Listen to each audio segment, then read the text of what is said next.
नौटंकी के बीच मोदी जाएंगे चीन, ट्रंप बौखलाए। डोवाल पुतिन मिलकर अमेरिका को देंगे बड़ा झटका। रूसी तेल की भारत को आपूर्ति, टैरिफ और S-400 पर होगी चर्चा। नमस्कार, मैं अजय मिश्रा, स्वागत है आप सभी का हमारे चैनल पे। प्रधानमंत्री नरेंद्र मोदी अगस्त के आखिर में 2 अहम विदेश यात्राओं पर निकलेंगे। पहले वो 30 अगस्त को जापान जाएंगे, जहां जापानी प्रधानमंत्री फूमियो किशिदा के साथ सालाना भारत जापान शिखर बैठक में हिस्सा लेंगे। और इसके बाद वो चीन के तियानजिन जाएंगे, जहां 31 अगस्त से 1 सितंबर तक शंघाई कोऑपरेशन ऑर्गेनाइजेशन यानी SCO का शिखर सम्मेलन होगा। यह पीएम मोदी का 2019 के बाद चीन का पहला दौरा होगा और गलवान संघर्ष के बाद उनकी पहली चीन यात्रा होगी। यह दौरा ऐसे समय में हो रहा है जब अमेरिकी राष्ट्रपति डोनाल्ड ट्रंप ने ब्रिक्स देशों पर रूस से तेल खरीदने पर निशाना साधा है। उन्होंने आरोप लगाया है कि यह समूह डॉलर की ताकत को चुनौती दे रहा है। ट्रंप ने यह भी आरोप लगाया कि भारत रूस से तेल खरीदकर खुले बाजार में ऊंची कीमत पर बेचता है। इसीलिए ट्रंप ने भारत को ज्यादा टैरिफ भुगतने की धमकी दी है। चीन में होने वाले SCO शिखर सम्मेलन में क्षेत्रीय सुरक्षा, आतंकवाद और व्यापार जैसे मुद्दों पर चर्चा होगी। इस दौरान भारत चीन रिश्तों में स्थिरता जो है वो आएगी और संवाद को आगे बढ़ाने पर चर्चा हो सकती है। एक रिपोर्ट के अनुसार, उसमें रिपोर्ट के सूत्रों के अनुसार बताया गया कि चीन में पीएम मोदी की चीन के राष्ट्रपति शी जिनपिंग और रूस के राष्ट्रपति और उनके पुराने दोस्त यानी व्लादिमीर पुतिन से भी उनकी मुलाकात होगी। और इसी के साथ साथ अब पिछले आपको बता दें कि साल अक्टूबर में रूस के कजान में हुए ब्रिक्स शिखर सम्मेलन में पीएम मोदी और राष्ट्रपति शी जिनपिंग की मुलाकात हुई थी। इसके बाद से दोनों देशों के बीच सीमा विवाद कम करने की कोशिश तेज हुई थी। इस साल जून में भी रक्षा मंत्री राजनाथ सिंह ने भी चीन के चिंगदाओ में SCO रक्षा मंत्रियों की बैठक में हिस्सा लिया था। इस दौरान उन्होंने उस दस्तावेज पर हस्ताक्षर करने से इनकार कर दिया था जिसमें भारत के आतंकवाद पर रुख को कमजोर करने की कथित कोशिश की गई थी।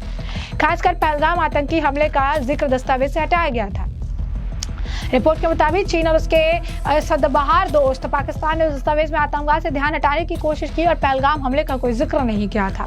हालांकि दस्तावेज में बलूचिस्तान का जिक्र जरूर था, जो भारत पर पाकिस्तानी प्रांत में अशांति फैलाने का सीधा आरोप लगाने की एक कोशिश थी। वहीं दूसरी तरफ डोनाल्ड ट्रंप आजकल उन देशों पर आग बबूला हो रहे हैं जिनका रूस के साथ ट्रेड रिलेशन है। इस बीच अब आपको बता दें कि अजीत डोवाल भी रूस जो है पहुंच रहे हैं। मॉस्को से एनर्जी इंपोर्ट करने वाले देशों पर ताबड़तोड़ टैरिफ लगाने का भी ऐलान किया गया। और इस बीच आपको बता दें कि भारतीय सामान पर 25% का टैरिफ 7 अगस्त 2025 से प्रभावी भी हो चुका है। अगला 25% टैरिफ 27 अगस्त से लगने वाला, यानी 50% टैरिफ लगा दिया गया है। और इस बीच जो ये उथल पुथल चल रही है, इस बीच पीएम मोदी के सबसे विश्वस्त दूत राष्ट्रीय सुरक्षा सलाहकार एनएसए अजीत डोवाल रूस की यात्रा पर है। बताया जा रहा है कि S-400 एयर डिफेंस सिस्टम की अतिरिक्त खेप खरीदने का अहम बात हो सकती है। इसके अलावा 5वीं पीढ़ी के Su-57 फाइटर जेट की खरीद पर भी बातचीत होने की संभावना है। ऑपरेशन सिंदूर के बाद बदलते हालात में भारत के 5th जनरेशन फाइटर जेट पर अपना फोकस बढ़ा दिया है। देसी तकनीक से 5वीं पीढ़ी का लड़ाकू विमान डेवलप करने के लिए AMCA प्रोजेक्ट लॉन्च किया जा चुका है, पर फौरी जरूरतों को पूरा करने के लिए अन्य देश 5th जनरेशन फाइटर जेट खरीदने पर भी विचार चल रहा है। इस बीच अमेरिकी 5वीं पीढ़ी के F-35 को खरीदने से भारत पहले से ही इनकार कर चुका है। अब अमेरिका के राष्ट्रपति डोनाल्ड ट्रंप द्वारा भारत रूस के बीच मजबूत होते रिश्ते पर नाराजगी जताने जाने के बीच भारत के राष्ट्रीय सुरक्षा सलाहकार यानी एनएसए अजीत डोवाल की मॉस्को यात्रा रणनीतिक और सामरिक दृष्टि से बेहद महत्वपूर्ण मानी जा रही है। इस बीच आपको बता दें, कल से शुरू हुई ये यात्रा केवल रक्षा सहयोग तक सीमित नहीं है, बल्कि इसमें औद्योगिक और ऊर्जा संबंधों को भी नई दिशा देने की संभावनाएं तलाशी जा रही है। डोवाल की इस यात्रा का प्रमुख फोकस भारत और रूस के बीच रक्षा संबंधों के विस्तार दे रहा है। इस दौरान दोनों देशों के बीच रूस से अत्याधुनिक S-400 मिसाइल डिफेंस सिस्टम की अतिरिक्त खरीद पर भी बातचीत हो सकती है। एक रिपोर्ट के अनुसार एजेंडे में S-400 की मरम्मत रखरखाव सुविधा भारत में स्थापित करने पर बातचीत भी शामिल है। अब ऐसे में आप समझ सकते हैं कि एक तरफ जो है वो यानी अमेरिका जो है टैरिफ पे टैरिफ लगा रहा है, दूसरी तरफ भारत मजबूती से इसका जवाब दे रहा है। प्रधानमंत्री नरेंद्र मोदी खुद चीन का दौरा करने वाले हैं। इस बीच एनएसए अजीत डोवाल जो है वो रशिया पहुंच चुके हैं। दिलचस्प बात यह है कि रूस ऑलरेडी भारत के साथ अपनी दोस्ती दिखा चुका है। जब अमेरिका टैरिफ लगा रहा था ये कह के कि रूस से औने पौने दाम पर भारत जो है तेल खरीद रहा है और उसके बाद उसे मार्केट में बेच रहा है, तो इस पर रशिया ने कहा था कि किसे क्या ट्रेड करना है, किनके साथ करना है, उसके लिए वो अपने ट्रेड पार्टनर चुनने के लिए पूरी तरीके से स्वतंत्र है।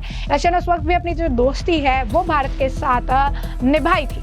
अब ऐसे में आपने देखा कि ब्राजीलियन जो राष्ट्रपति हैं लूला, उन्होंने भी ये बात कही थी कि अब वो ट्रंप से बातचीत नहीं करेंगे। अगर उन्हें बात करनी होगी तो वो पीएम मोदी या फिर जो है चीन के राष्ट्रपति शी जिनपिंग से जो है बात करेंगे। यानी अगर आप देखेंगे तो साफ तौर पर एक तरफ प्रधानमंत्री नरेंद्र मोदी की चीन यात्रा, दूसरी तरफ एनएसए अजीत डोभाल की ये रूस यात्रा कई सारे अहम पहलू निकालेगी और ट्रंप के लिए चिंता का ये विषय बनने वाली है। इसी के साथ जो टैरिफ का इस वक्त ये पूरा आप कह सकते हैं माहौल चल रहा है, टेंस सिचुएशन चल रही है। इस बीच जो एक्सपर्ट्स हैं उनका भी इस मामले पर जो है रिएक्शन सामने आया। एक्सपर्ट्स का मानना है कि भारत के लिए बहुत ज़्यादा टेंशन की बात नहीं है। भारत के पास अपना एक घरेलू मार्केट है जिसका इस्तेमाल वो कर सकता है। भारत पूरी तरीके से चीन या अन्य देशों की तरह जो है वो अमेरिका पर निर्भर नहीं है। भारत के पास अपना खुद का एक अच्छा मार्केट है और अपना खुद का उनके पास एक बेस है और भारत अपनी रक्षा के लिए किसी भी हद तक जाने के लिए बात है। क्या कुछ कहना है एक्सपर्ट्स का भी सुनिए। This evening, President Donald Trump has announced imposed additional tariffs on India to the extent of 25%, taking the total tariff level to 50%. This will severely hit sectors such as drugs and pharmaceuticals, textiles, electricals and electronics, gems and jewelry. So this is certainly a reason for us in India to be concerned, but no reason for us to be alarmed, because we must always keep in mind that India, unlike China, is just largely a domestically driven economy.